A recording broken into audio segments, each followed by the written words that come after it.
সড়কের বিভিন্ন জায়গায় ফেলে রাখা হয়েছে ইটের খোঁয়া, পাথর ও বালি। এছাড়া বড় বড় গর্ত থাকায় ঝুঁকি নিয়ে চলছে যানবাহন।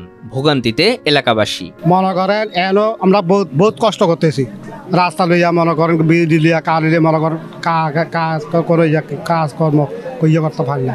একদিন চালাইতে আর 3 দিন গ্যারেজে দুমল লাগে। আমরা ব্যাকের পরিস্থিতি। ঠিকাদার প্রতিষ্ঠান হচ্ছে 5 আগস্টের আগে যে ভদ্রলোক ছিল, ওনারা 2022 সাল থেকে আজ 2025 4 বছরের মধ্যে ওনারা করতে পারে নাই।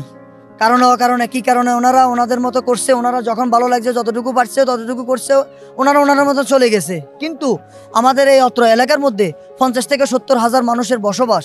আমার এই ওয়ার্ডের মধ্যে 100,000 ভোটার। এই এলাকার হাজার হাজার মানুষ বসবাস করতেছে। এখানের আপামর জনসাধারণ, আমাদের এখান থেকে উপজেলা স্বাস্থ্য কমপ্লেক্স অনেক দূরে, মিরেশ্বরা স্বাস্থ্য কমপ্লেক্স এখান থেকে প্রায় 40 কিলো দূরে, এখান থেকে নাজিরা স্বাস্থ্য কমপ্লেক্স প্রায় 50 কিলো দূরে।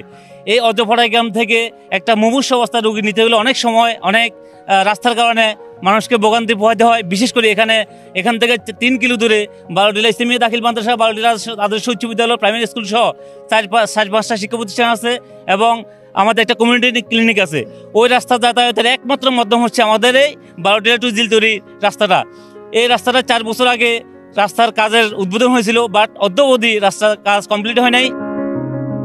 ফটিকছড়ির দাঁতমারা টু বালুটিলা এই সড়কের উন্নয়ন ও প্রশস্তকরণের কাজ শুরু হয় 2022 সালে।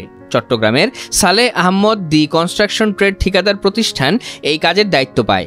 3 দফা সময় বাড়িয়েও এ পর্যন্ত কাজ হয়েছে মাত্র 53%। সড়কের বেহাল দশার কারণে প্রায় নিয়মিতই ঘটছে দুর্ঘটনা, প্রায়ই ভোগান্তিতে পড়তে হচ্ছে রোগীদের। এছাড়া এই রাস্তার কারণে বিয়ে ভাঙার মতো ঘটনাও ঘটছে। একটা কোনো মেয়ে বিয়ে দিতে গেলে বা একটা পাত্রী বিয়ের জন্য আসলে রাস্তাঘাট দেখলে দেখলে লোকেরা এখান থেকে অফিস করে চলে যায়। কেন রাস্তা নাই, ঘাট নাই, পরিবেশ নেই, এখানে কি বিয়ে করাবে এবং কি আত্মীয় করবে, এই ধরনের সমস্যার মধ্যে আমরা এখন ভুক্তভোগী হয়ে আছি। আমরা এখানে থেকে যদি একটা রুগী হাসপাতাল নিতে হয়, বাড়িহাট নিতে হইল বা কাজিরাট নিতে হইল, রামগঞ্জ নিতে হইল মনে করেন 4-5 ঘন্টা সময় লাগে। তো গাড়ি ঘোড়া পাওয়া যায় না, মনে করেন রাস্তা ভাঙ্গা চুরা, মনে করেন গাড়ি ঘোড়া ফোন করলেও আইয়ে না। তো আপনার আইতে রুগী অবস্থা খারাপ, ফতোয়াতে রুগী মারা যায়। এই বিষয়ে জানতে চাইলে উপজেলা প্রকৌশলী জানিয়েছেন, নির্দিষ্ট সময়ে কাজ শেষ না করায় নতুন ঠিকাদার নিয়োগের কাজ চলছে। কাজের তো একটি মেয়াদ থাকে, আপনারা জানেন। এটা 2023 সালের সেপ্টেম্বর পর্যন্ত এটা মেয়াদ ছিল। এরপরেও ধাপে 3বার আসলে এটা সময় বর্ধন করা হয়েছিল। কিন্তু আসলে নিতান্ত পরিতাপের বিষয় যে এই কাজটি আমরা আসলে সমাপ্ত করতে পারিনি। এটা অর্ধেক কাজ হয়ে মানে কিছু অংশ কার্পেটিং হয়েছে, কিছু অংশ আমাদের ম্যাকাডাম বলা হয় WBM হয়ে কিছু কালভার্ট হয়েছে। কাজটি আসলে অর্ধেক অবস্থায় বন্ধ হয়ে গিয়েছে ঠিকাদারের শেষ না হওয়ার কারণে। তো আমরা ঠিকাদারের সাথে আমরা জয়েন্ট মেজারমেন্ট করে বিধি মোতাবেক আমরা ব্যবস্থা নিয়েছি।